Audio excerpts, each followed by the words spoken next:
Wassail, Pisces, wassail, Pisces. Wassail, Pisces. So, we're doing peeping into 2023. Pluto's in conjunction at midnight GMT on the 1st of January. And I've been picking up that energy for a long time. And remember, Pluto's moving into Aquarius and Saturn on the 23rd of March. And on the 8th of March, Saturn will move into your sign. So there's a lot of energy coming that's generational, that's transformative. So we're going to ring the bells. And then we're going to do a reading, Pisces.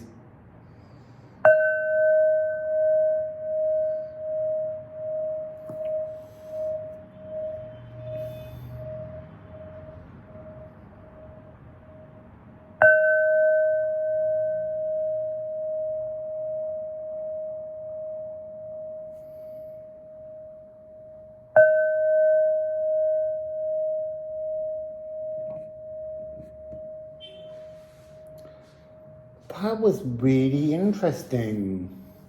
So I was seeing and hearing nothing other than you're feeling very blank. And there's nothing wrong with that. So this energy of this year opens with a kind of blankness. I'm really curious about that. Now, did I just put all the wrong cards when I was fiddling with them into the wrong deck? I was shuffling them and I was fiddling around. So, Pisces, my blank fishes. What's going on? You see, I want to say it feels incredibly dreamy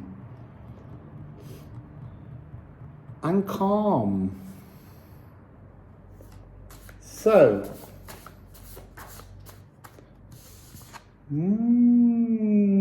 Yana, Freaks Distaff, weaving love.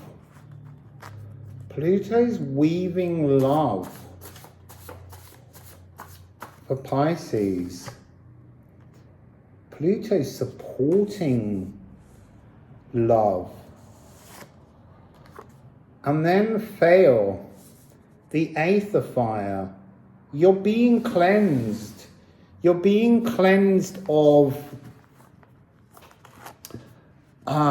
muddy waters, muddy emotions. That's this blankness. There's a new frequency being woven into your waters. So Venus has got stankness, the energy of a test, being brought before a high council, an elven council. Candle, that's relight my fire. There's something that needs removing and transforming. 6242.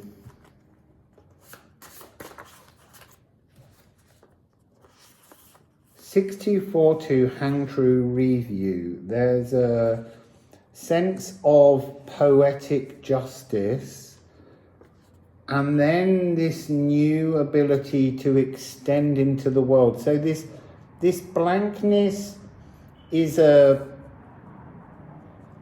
is a test, but it's more that I am picking up this energy of like an elven council coming in.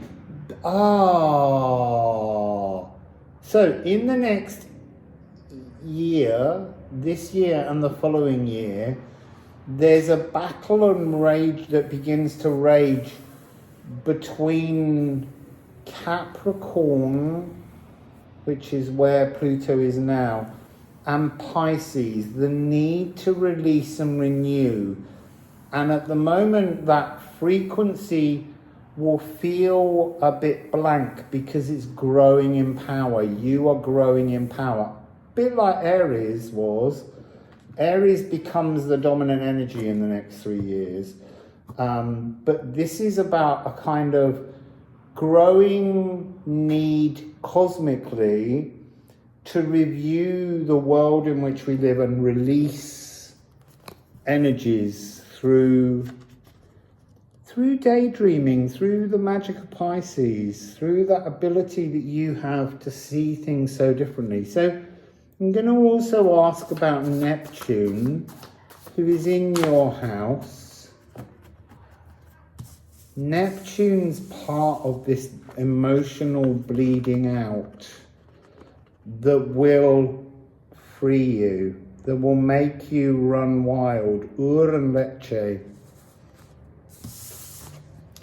So it's a powerful, growing energy, and at some point Neptune's in late degrees, 22, and in the next couple of years will move from rulership in your sign into Aries.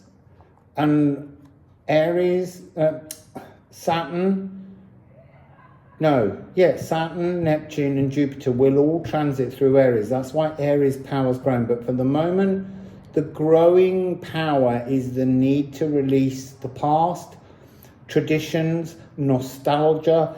That's the energy I'm getting from you. This is a year of reweaving love back into you, but in a new way, in a new form. I need a sip of water. I accidentally bought fizzy. Still, Neptune rules gas. So, let's go into the... because you've also, at this moment, you've got Juno and you've got Vesta.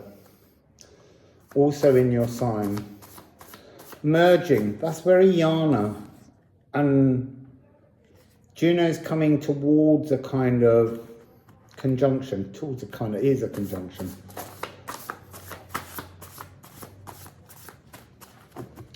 So we've got, interesting. We've got the moon and water. This is like a cosmic tide coming in to reawaken the third eye. Hidden within this, there's a kind of arsenic in this swan transformation energy. That's a kind of, you see the water hidden, but first of all, it's kind of like a cup that needs removing, transforming. This is something to do with invigorating your third eye and transforming your health. There's a medicinal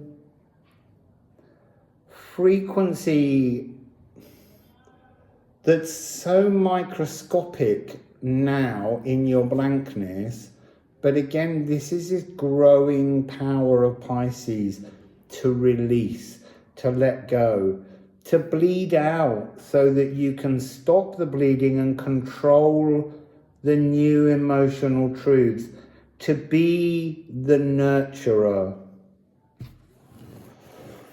So,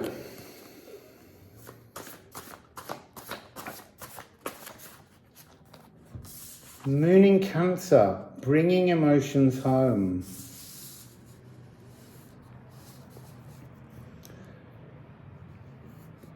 Dealing with the transition of toxic emotions.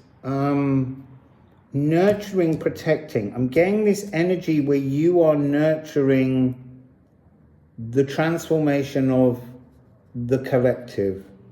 You're making the space. You're leading the way in terms of release. To retune the soul. This is the luminous mortal. The luminous immortal. I must change the wording on the card because it's written wrong. The immortality, the fact that the energy within our belly, within our soul, within the candle never dims, it never flickers.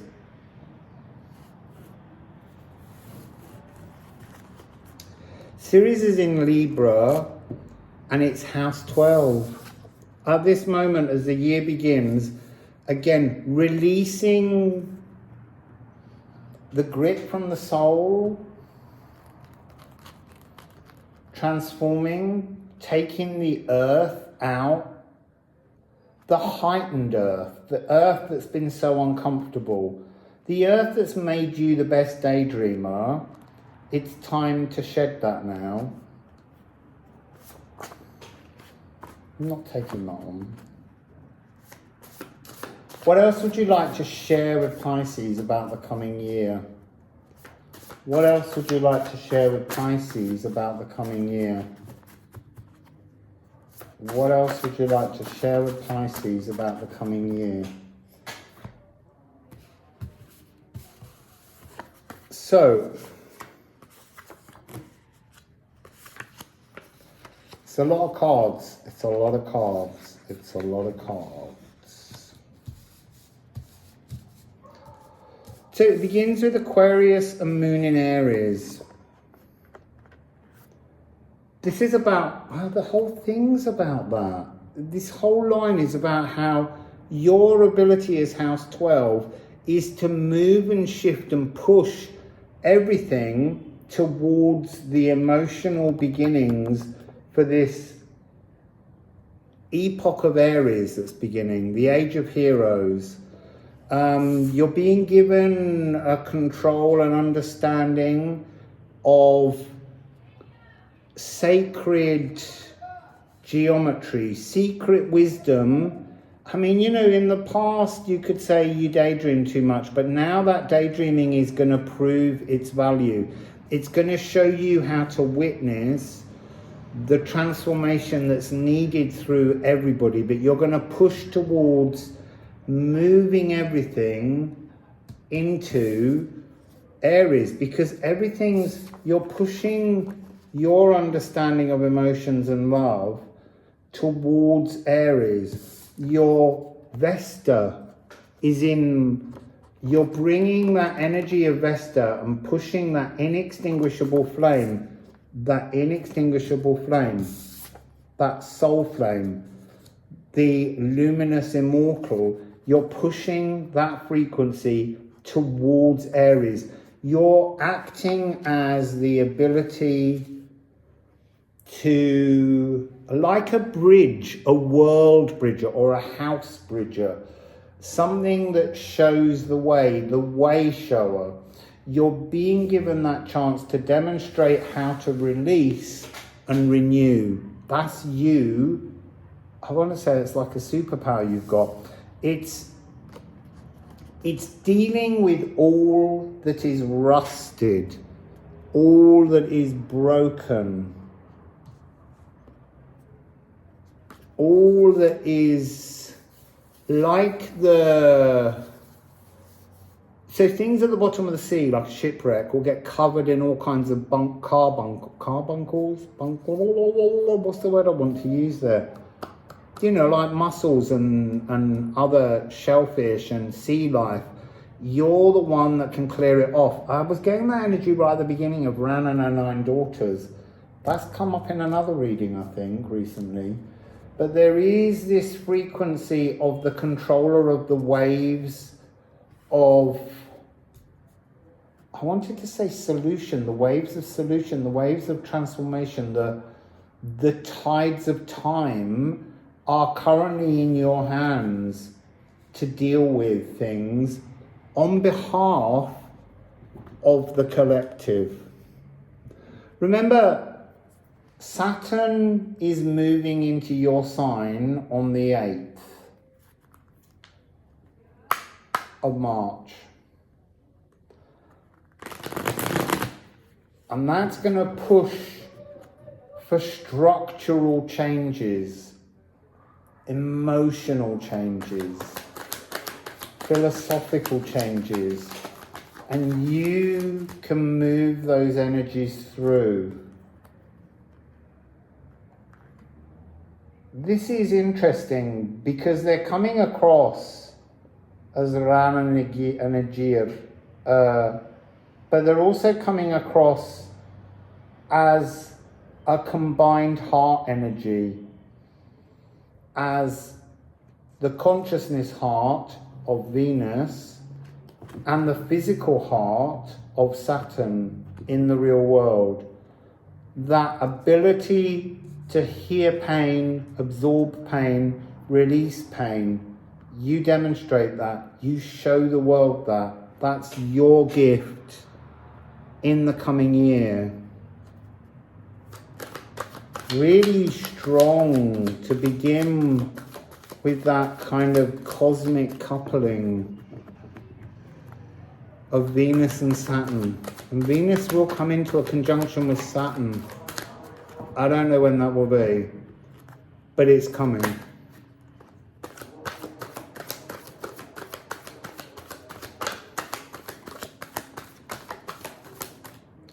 So this is interesting. They're immediately saying this is again Saturn and Venus working out the goods in the real world. The mastery is in your hands. How to show people the power of air frequency in the real world, the transformative energies that are there. And then we have two more. We have the sun, we have joy, we have, again, they're showing me this is the joy in the heart, as you being the first collective house sign to understand how to bring Venus and Saturn together into a heart conjunction, an awakening frequency that's coming. I need to look that up afterwards, what day that is.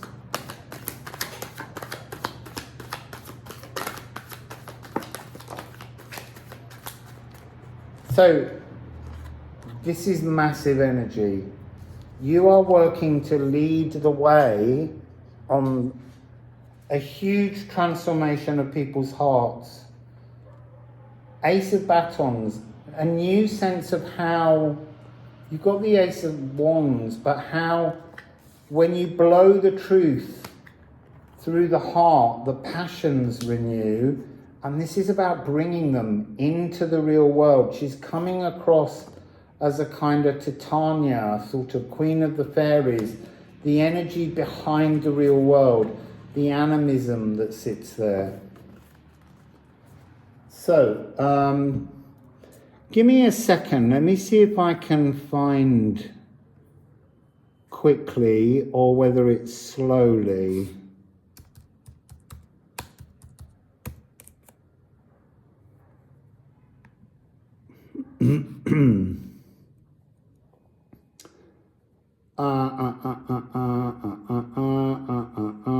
Where's the moon signs?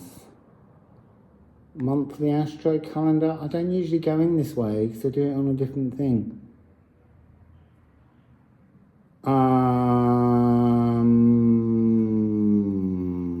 Why is it making it so hard? I have it opening on the right page. Ordinarily.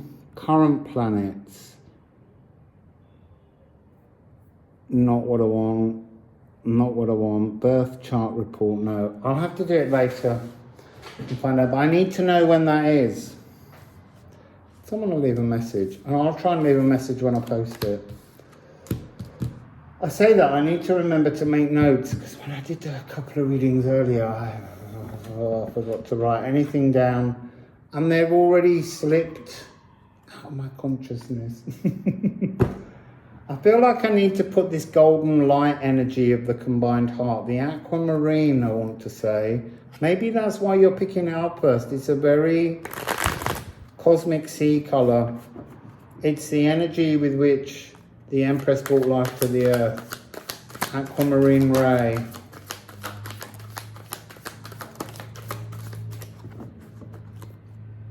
So it begins with this spiritual key to the physical, heart and passion. So the Hierophant coming in with the King of Batons is this notion of Saturn unlocking new passion, new understandings. There's a little frequency here that's kind of interesting. This is like trumpeting the end of tradition. Never seen this card as a kind of stuck in the energy kind of past. But that's what this is. Coming in to kill decrepitude. And then we move, we've got another divine couple, divine passion, this energy of bringing, it's this sense of passion. It's really a different kind of, it's coming across as Wands's water, as this notion of a significant transformation in how we experience emotions because you've let go of the decrepitude of them. You've cut that away so that these are almost, can't pick them up now. So Saturn and Venus as passion in the real world.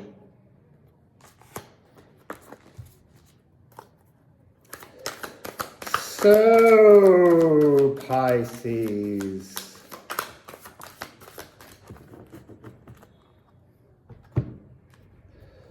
So what do we have? What do we have? What do we have? So that there it is. This reviewing energy, this blankness that you started in, it's a reminder that this blankness is about to transform, because we've got the magician, the juggler. This makes the 13th moment, the frequency of renewal.